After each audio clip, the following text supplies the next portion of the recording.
आकाश अजून सुने आहे, अशा प्रकारे सर्वांचे लाडके अशा प्रकारे आजच्या कार्यक्रमाचे सत्नी आपल्याला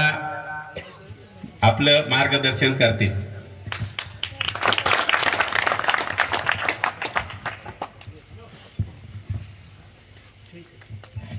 आज आपल्या इंदेवाडी येथे होत असलेल्या या सत्कार समारंभाला उपस्थित, आभार दौऱ्याला उपस्थित आमच्या सोबत असलेले आदरणीय या कार्यक्रमाचे अध्यक्ष एकनाथरावजी साळवे साहेब, आदरणीय विलासरावजी बाबर साहेब, उपस्थित विठ्ठलरावजी सुरवंशी साहेब, उपस्थित आपल्या सर्वांचे लाडके माधवराव अण्णा चव्हाण, उपस्थित बाळासाहेबजी मोरे, भरतरावजी कचवे, मोहनरावजी लाड, राजरावजी पाटील, उपस्थित युवराज महाराज डॉक्टर कानडे साहेब, ज्यांनी सुंदर असं संचलन या ठिकाणी केलं, असे या गावचे लाडके, उपस्थित सर्व वडीलधारी मंडळी, सर्व ऐकत असलेल्या सर्व माझ्या माता भगिनी, आणि ज्यांनी निवडणूक अत्यंत खांद्यावर घेऊन तुमच्यासारख्या तुमच्यापैकीच्या एका कार्यकर्त्याला सर्वांनी मिळून विधानसभेमध्ये पाठवण्याचं काम केलं, तुमच्या सर्वांचं प्रतिनिधित्व देण्याचं काम केलं, असे माझे सर्व तरुण मित्र, तरुण बांधव, बंधू भगिनींनो, खऱ्या अर्थानं आज आम्ही सर्व आपल्या सर्वांमध्ये आपण जे अभूतपूर्व काम केलेलं आहे, अशा या संघर्षमय निवडणुकीमध्ये माझ्यासारख्या कार्यकर्त्याला आपण सर्वांनी या पाथरी विधानसभेचं नेतृत्व करण्याची, प्रतिनिधित्व करण्याची, तुमच्या सर्वांचा विधानसभेचा सदस्य आमदार म्हणून निवडून देण्याची या संघर्षमय निवडणुकीमध्ये काम केलंय, त्याबद्दल तुमच्या सर्वांचे अगदी मनापासून कोटी कोटी धन्यवाद देतो, आपल्या सर्वांचे आभार व्यक्त करतो। खरं तर इंदेवाडीचं वातावरण इतकं हसी मजाक खेळीमेळीचं आहे, आज पहिल्यांदाच या ठिकाणी पाहायला मिळालं। त्यामध्ये आम्ही गेलो, आम्ही सातत्यानं सोबत आहे, 2 महिने झाले,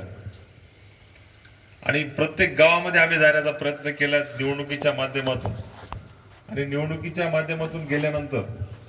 अनेकांनी आम्हाला काही शंका, खंत आमच्या सर्वांच्या समोर व्यक्त केल्या। एकदा उमेदवार आपल्याकडे आला, निवडून गेल्याच्या नंतर पुन्हा आमच्याकडे कधी तो वर्ष आलाच नाही। बाबर साहेबांनी, साळवे साहेबांनी, किशोरभाऊंनी आम्ही ठरवलं होतं की निवडणूक जिंकल्याच्या नंतर आपण जिथं आपण मत मागण्यासाठी गेलेलो आहे तिथं तर जायचं, पण जिथं नाही गेलो तिथं आवर्जून त्या ठिकाणी गेलं पाहिजे, आणि प्रत्येकाच्या मनामध्ये जी शंका आहे, जे मनामध्ये जे खंत आहे, ते आपण आता कुठेतरी दूर केलं पाहिजे, आणि प्रत्येकाकडे जाऊन आपण सर्वांचे आभार त्या ठिकाणी आपण व्यक्त केले पाहिजे। म्हणून हा दौरा, आभार दौरा, आम्ही या ठिकाणी सर्वांचे आभार मानण्यासाठी या ठिकाणी आम्ही आलेलो आहे। तुमचे हार सत्कार या ठिकाणी घ्यायला आम्ही आलेलो नाहीये, परंतु तुम्ही सर्वांनी जे या संघर्षमय निवडणुकीमध्ये, जसं साळवे साहेबांनी सांगितलं की हा दिवा या ठिकाणी तुम्ही पेटवण्याचं काम केलेलं आहे, या वावटळीमध्ये संघर्षमय दिवा या ठिकाणी पेटवण्याचं काम केलेलं आहे, ते आभार तुमच्या सर्वांचे आम्ही या ठिकाणी मांडण्यासाठी आम्ही आलेलो आहे। निवडणुकीच्या माध्यमातून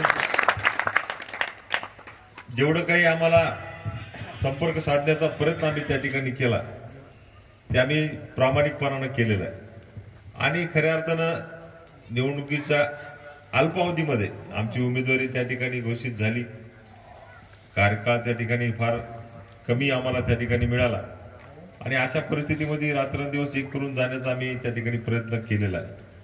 आणि हे करत असताना आपलं सर्वांचं मत आमच्या पार्ट्यामध्ये कशा पद्धतीनं पडेल, आपलं मत आमच्याकडे कशा पद्धतीनं आकर्षित होईल, याच्यासाठी आम्ही अनेक आश्वासनं तुमच्या सर्वांना दिलेली आहे।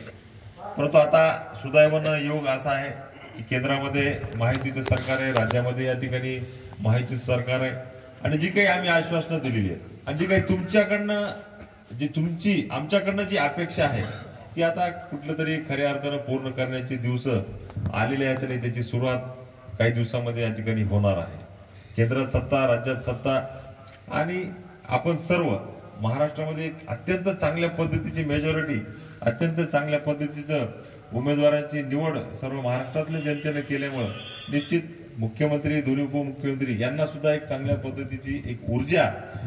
त्यांच्यामध्ये निर्माण झालेली आहे आणि त्यांना सुद्धा असं वाटतं की आता आपण निश्चित या महाराष्ट्राचा सर्वांगीण विकास करू. हे करत असताना आता आमची सुद्धा जिम्मेदारी की या पाथरी मतदारसंघाचा सर्वांगीण विकास आपल्या माध्यमातून त्या ठिकाणी झाला पाहिजे आणि त्याची खऱ्या अर्थानं सुरुवात काही दिवसांमध्ये आपण करणार आहोत. अनेक मागण्या या ठिकाणी संचलनामध्ये केल्या गेल्या, अनेक भाषणांमध्ये या ठिकाणी ज्या पद्धतीनं या गावानं आपल्यासाठी सहकार्य केलेले त्याच्यासाठी सुद्धा बाबर साहेबांनी, सावळे साहेबांनी या ठिकाणी मनोगत व्यक्त करताना सांगितलेलंच आहे. आणि माझी सुद्धा इच्छा आहे, खरं तर परभणी तालुक्यात